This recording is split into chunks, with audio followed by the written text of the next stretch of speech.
So Pastor Brenna is the quiet pastor at City Church Long Beach. Both of these pastors are from City Church Long Beach. An Enneagram 1 and a military brat who constantly moved growing up, a feminist since birth, which always created tension with the evangelical churches she was raised in. Her husband Israel enjoys calling himself the pastor's wife, but high school administration is his day job. Their 4 awesome kids, ranging from elementary through high school, get most of their parents' downtime. But there are magical moments when Brenna gets to just curl up with coffee and a good book. That sounds pretty good to me. And I don't have a bio for you, Dottie, but I will pass the mic now. It is so good to be here today. Dottie, how about I give you a minute? Would you mind introducing yourself just a little bit, like your family and background? Yes. Hello. It is so great to be here with you all. I think Brenna and I, throughout the whole service, were just like, wow, this is amazing. There's so much energy here. So my name's Dottie Oleson. I'm from Southern California. I have spent time on the East Coast and have gladly returned. I love the sunshine. I love being here. Have been working at City Church and I'm doing some pastoral work there. And then a little bit about my personal life. I am married and I have a 6-month-old and I am sleep deprived and happy. And that's basically what life is for me right now. If you've been there, you know the feeling of flicking under your eyes to keep the energy going. So but I'm so grateful to be here with y'all this morning. I'm so grateful, right, for the coffee ministry. Yes. The people who make coffee, you are the true stars. Yeah, exactly. Yes. Let's be honest. It is just so good to be here together. City Church of Long Beach, we are a super simple, unfancy, but hopefully super welcoming congregation in Long Beach. Just 30 minutes on a Sunday. That was pretty nice. And in a lot of ways, you don't know it, but we have been friends with New City LA for just years and years and years because of some friendships that we have with folks who have been part of your church, particularly through the Los Angeles Christian Health Centers. And so we have actually looked to you for years as just like, yes, another church in the area trying to follow Jesus in just a radically welcoming sort of way. And so we have just been so encouraged by all of you over the years. And over the last 6 months or so, we've gotten to know Kevin quite a bit better and really just been all these great conversations with him about what it means to lead differently and to lead in churches like ours that are really trying to lean into this kingdom of God in a fresh way. And so that just makes it an extra special joy to be here this morning. For me, part of what I have done, my role, not only in our church in Long Beach, but some work that I do denominationally and other places, I love being in these kinds of moments with the church. Because the reality is this is kind of a big Sunday for your church. It's kind of weird Sunday. Our pastor is on sabbatical for 4 months. That's a shift. The status quo is shaking a little bit this morning, yeah? Yeah. And there's just something really precious and really holy about getting to come alongside as not part of the community, but a friend of a community and say, hey, I see you, and what you're feeling is real. It's valid. But here's something, as someone who has been through this on the side of watching my lead pastor go off on a sabbatical for months and going, oh boy, what's next? Here's something that I love being able to tell my friends in this situation. This is actually not just for your pastor. I mean, it's going to be great for Kevin. He's going to get to go and breathe and, making that incredible pilgrimage and write a book, and it's going to be good. But this is for you guys too. This is for the whole community. Because when we get into patterns in relationships, even really good ones, after a time, it can just start to get a little stale. It can start to get a little like, we actually need to shake it up a little. So I don't know if you've ever had this experience where, maybe you have a roommate or a partner, and you're in a good pattern with each other. You know who takes the trash out, right? And you know who makes dinner and who cleans up after dinner, right? Like you've got the chores kind of all farmed out. And then one of you goes away for a little while. It could just be a couple days, could be a couple weeks. And it's hard you miss them, you have to do some of their chores. And you really realize how much you appreciate them. But you know what else happens sometimes? Go, ooh, I'm actually good at this one. I didn't realize I was good at paying the bills. I'm good at paying the bills, right? And I made like a new dish. I didn't know I could cook. Apparently I can cook. All of these new sort of skills, like just something about the shift, the shaking of the status quo actually releases new energy. And we find out there are new ways to relate with each other and new ways that our giftings can pour out and be developed. And that is what I'm excited about for you as a community, even on this first Sunday where, the status quo has gotten shaken a bit. So this story that we're going to look at is one that I don't think it's preached very much in churches. It's partly because it's an Old Testament story. And sometimes, let's be honest, we're not exactly sure what to do with the Old Testament stories, particularly ones that are a bit violent, and this one is, and I can't solve all that tension for us this morning. But there's actually some other stuff going on in this text, in this story, this scripture, that I think can be so helpful for thinking about how we as communities follow Jesus, how we relate together in fresh and holy, invigorating new ways, and how we start to pull back from some lies about leadership and how communities are supposed to function that we inherit from our society and sometimes even from our past church experiences. So I'm going to read this story this morning. You're going to go, what is she talking about at first? How does this get us there? That's okay. Stick with me. We're going to get there. All right, we are in Judges 4 this morning. The story of Deborah and Barak and we'll get to the end. Now Deborah, a prophet, the wife of Lapidoth, was leading Israel at that time. She held court under the palm of Deborah between Ramah and Bethel in the hill country of Ephraim, and the Israelites went up to her to have their disputes decided. She sent for Barak, son of Abinoam from Kadesh in Naphtali, and said to him, God too holy to be named, the God of Israel, commands you. Go, take with you 10,000 men of Naphtali and Zebulun, and lead them up to Mount Tabor. I will lead Sisera, the commander of Jabin's army, with his chariots and his troops to the Kishon River, and give him into your hands. Barak said to her, if you go with me, I will go. But if you don't go with me, I won't go. Certainly, I'll go with you, said Deborah. But because of the course you are taking, the honor will not be yours. For the God who is will deliver Sisera into the hands of a woman. So Deborah went with Barak to Kadesh. This is our story for today. Yeah, what a good story. When we hear this story, for many of us, what initially jumps out to us is that this story is about a woman leading Israel. Deborah is the leader over all of Israel. And so a lot of us, we have some reactions about this is a story about gender. And it's a scandalous story because Deborah and Barak are not going to the gender scripts. They're going outside of them. They're coloring outside of the lines of patriarchy. And many of us are going, okay, what do we do with this type of text? Some people really find it problematic, and others feel like it's an encouraging text. Roar. Yeah. So one perspective, John Calvin says, if anyone challenges this ruling, that being that women should not lead or teach, by citing the case of Deborah, the obvious answer is that God's extraordinary acts do not annul the ordinary rules by which he wishes us to bound.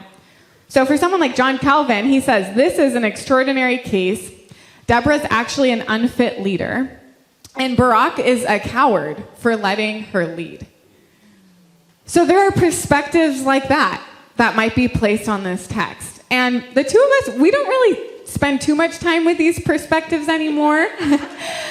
We like to look at some other ones that are more generative and more helpful. Not an argument we're as interested in, but Google's awesome. If any of you have those questions. Yes, and so, because I don't really think that God cares too much about gender scripts. I don't think God is wanting us to go into this hierarchy of who's in and out, and to place these gender scripts on us. And there's actually more nods in the Bible that we're going to look to that suggests that there's something different going on. And so in Joel 2, verse 28 through 29, it says, I will pour out my spirit on all people. Your sons and daughters will prophesy.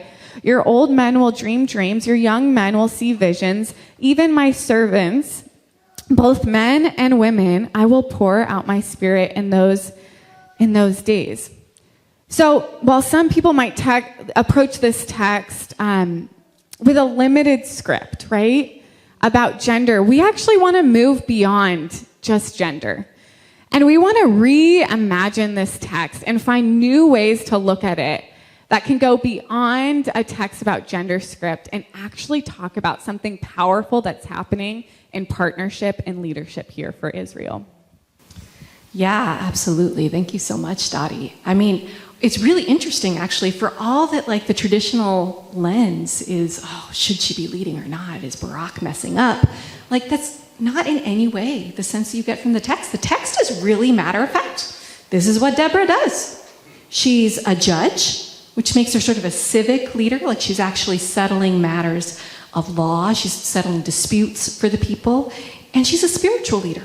She's a prophet. She's one who really helps the community hear from God together and interact with God, draw closer to God. This is her role. And the text just doesn't spend a lot of time. It's just kind of like, here you go. It almost makes you think maybe it wasn't as surprising back then as it actually is for us now in some of our communities. And certainly there are actually, if you look for them, traces of that sort of thing all through the Old Testament.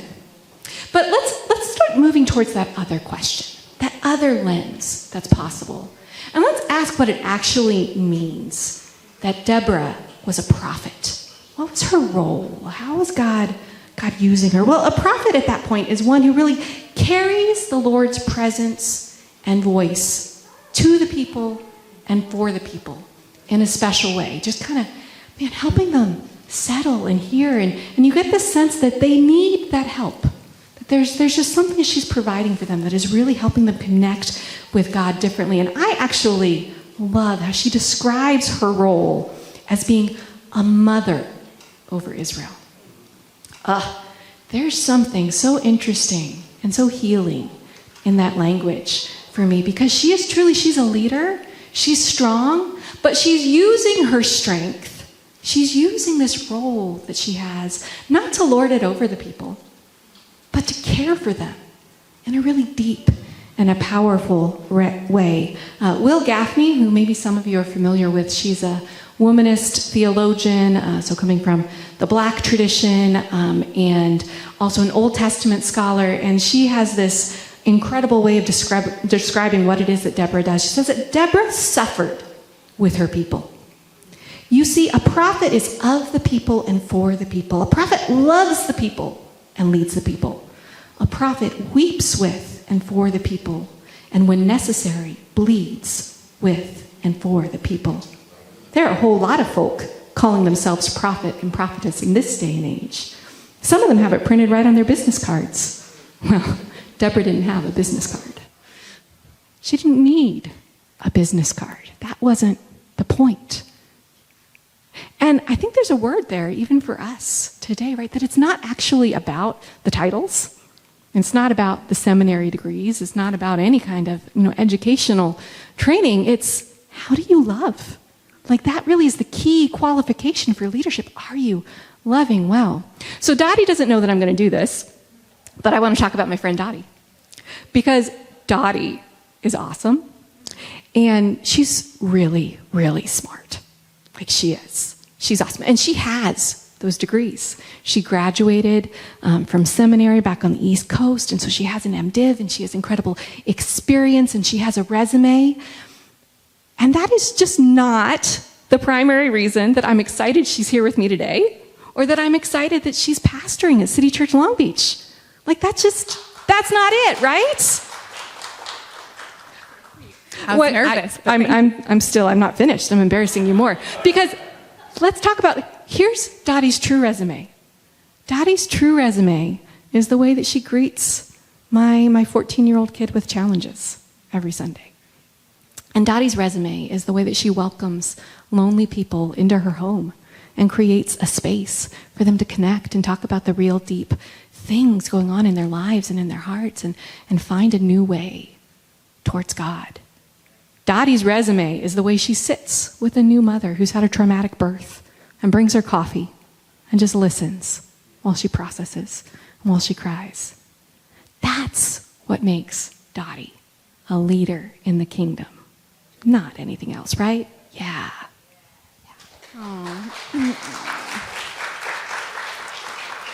Well, thank you, Brenna. That was really sweet. This is sweet. It's amazing, right? When we are in partnership together, it's just such a delight and surprise. So, coming back to the story, I'm thrown off, but I'm receiving it and grateful. But this story, let's look back into what Barak's insight is here. So Barak, he is being charged by Deborah to go into battle by himself. And he says to Deborah, no, I'm not going to go unless you go. And again, Barak is going outside of the norms, outside of the script, and going to an older script of ancient Israel, where military leaders knew that they needed the presence of God to go with them into battle.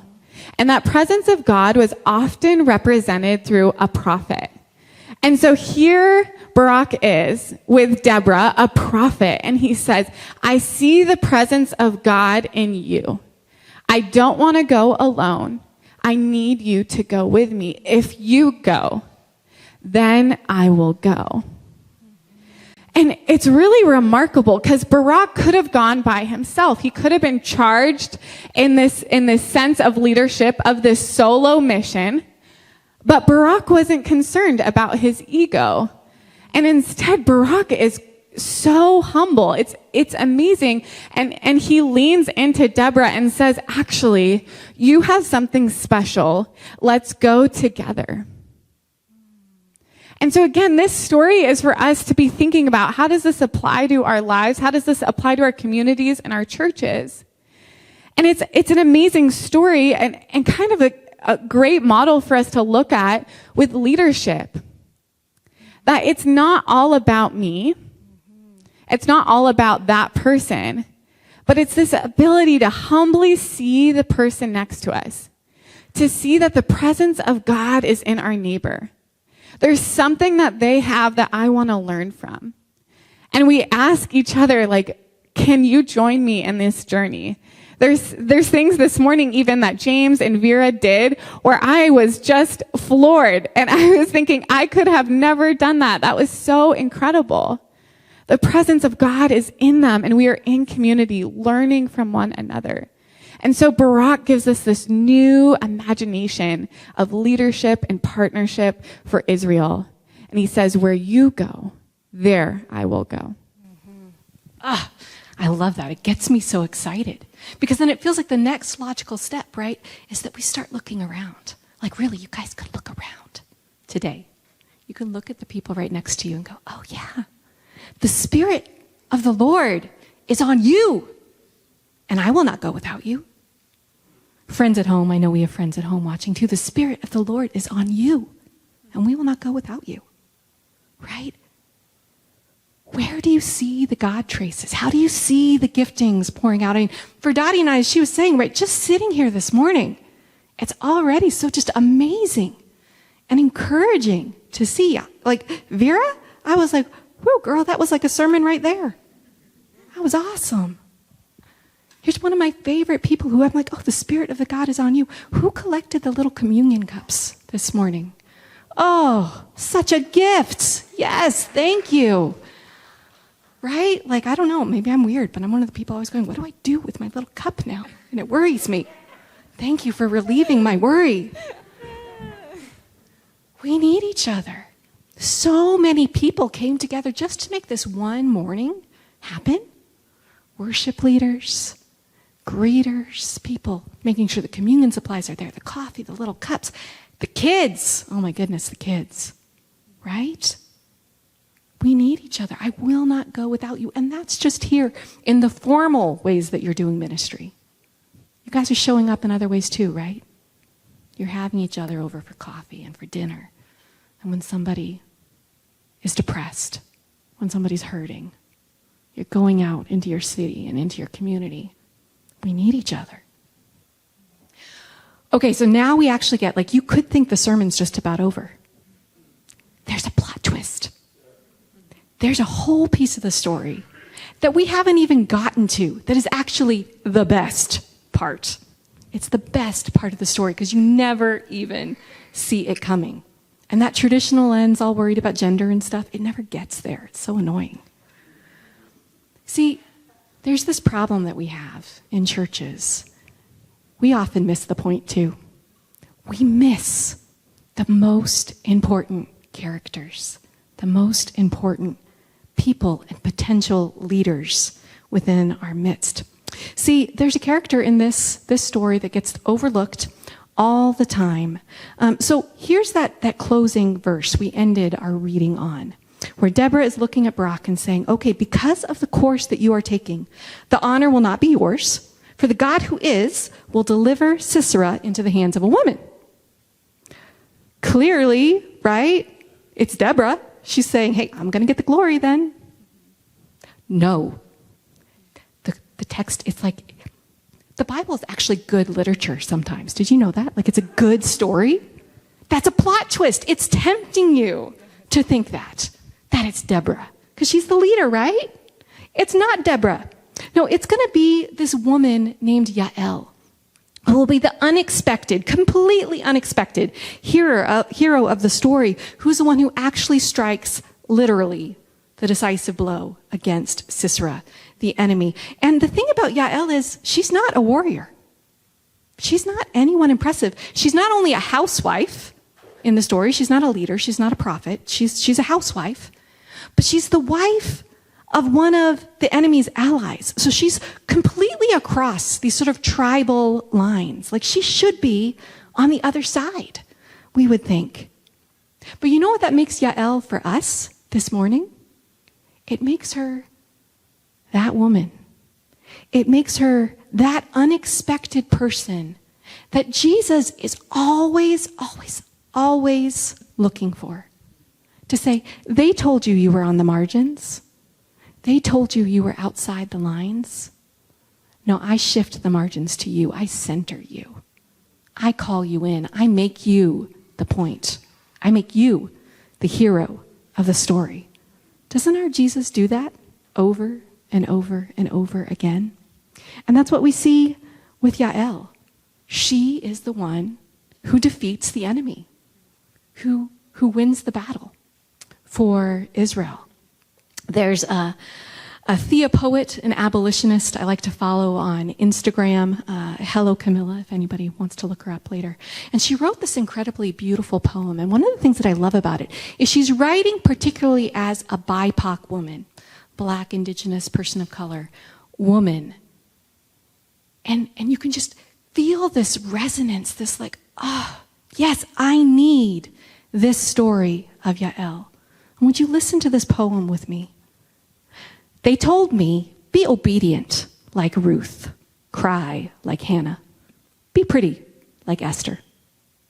But I choose to be Yael, delivering liberation with my bare hands and the tools necessary to rebuild the house.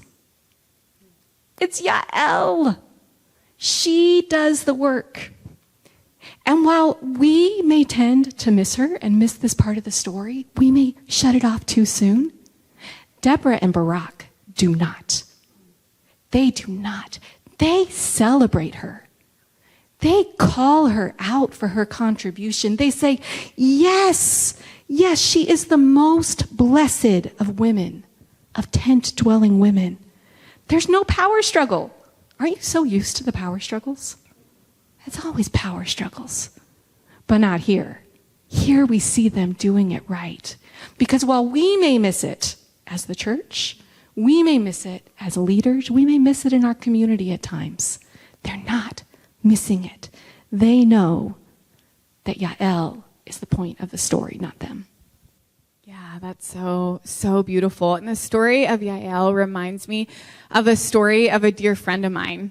He worked in ministry in a large church in Southern California.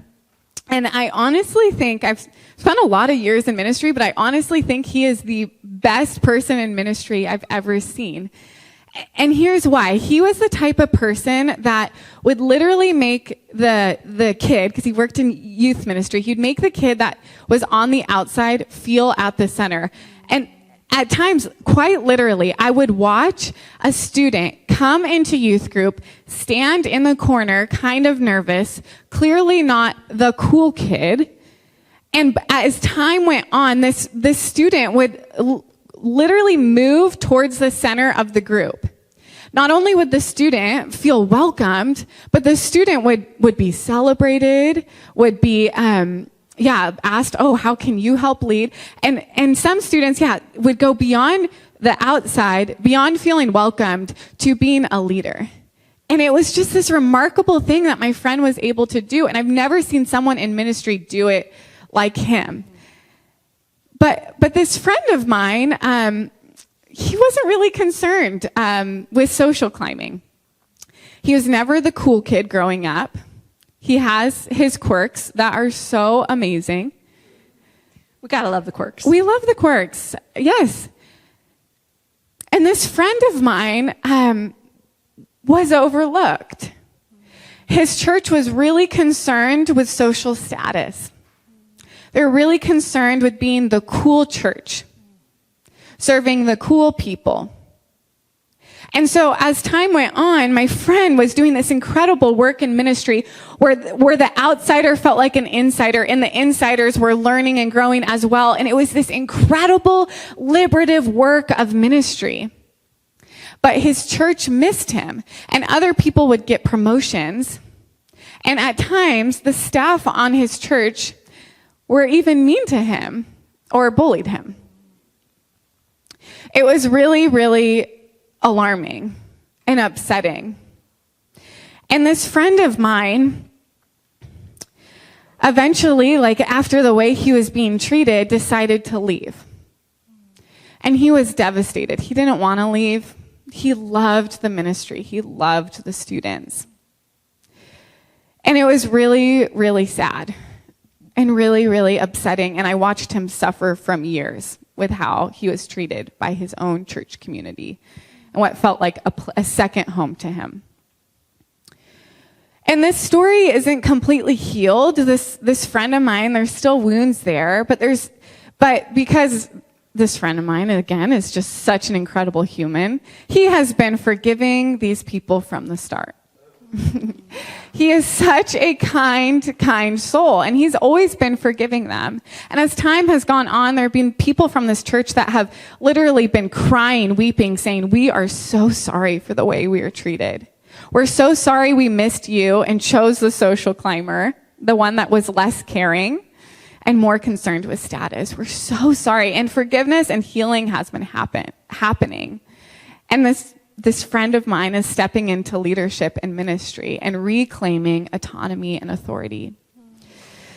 Yeah. And so I share this story to paint a picture. This friend of mine was the Yael in his community, doing this incredible work in ministry, bringing liberation and healing, and his community missed him.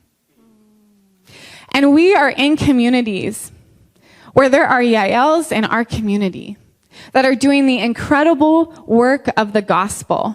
And right now, you might feel like you're someone in your church that's being missed, or in your community that's being missed. Or you might be someone that feels like, wow, I've missed the person next to me. But there are Yaels in our community that we cannot overlook, that we don't want to leave beaten down, feeling missed. They might not benefit our social status. They might not benefit our scripts or hierarchy or systems of power. And that's the point of this story. Of Yael is this unexpected leader amongst our midst. Yeah.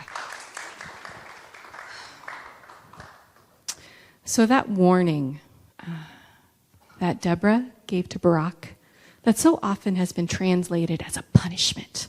Hey, if you're cowardly like this, you're not going to get the glory. When was it about the glory anyway? When was that the point? What Deborah is saying to Barak is a realistic statement of what it means to follow Jesus, what it means to live into the kingdom of God. It's not about the glory. And especially for any of us here this morning who lean more towards the side of privilege, we would recognize we have some privilege. We have some position. We have some titles or some degrees to our name. It's a word for us. A realistic challenge. It's not about you. It's not. Are we ready to follow Jesus? To have a Deborah heart, a Barak heart? In Philippians 2, it says, in your relationships with one another, have the same mindset as Christ Jesus, who being in very nature God, in other words, he got it, did not consider equality with God something to be used to his own advantage. No, he made himself nothing, taking on the nature of a servant, being found in human likeness, humbling himself, becoming obedient to death, even death on a cross. It's not about us. This is the kind of radical humility that topples status quos, but frees up communities to go together. Yeah, and do just the amazing redemptive work that God has given them. Who are we called to go with? So just the question as we finish today, where is Jesus meeting you? You might be more of a Yael. That's the character that you resonate with in the story. And Jesus is meeting you on the margins, saying, rise up. I see you, my Yael. Go. Be strong. Maybe you're more of a Barak, and he's inviting you to some radical humility, to admit your need, that you can't do it on your own, and that is actually completely okay, because there are some amazing partners to join you in this work. Maybe he's inviting you to love fiercely, to cultivate the people around you, to sing just incredible, fierce songs of wonder and joy and hope over them, the way that Deborah does. Wherever Jesus is meeting you this morning, man, let's keep joining him as he flips the script.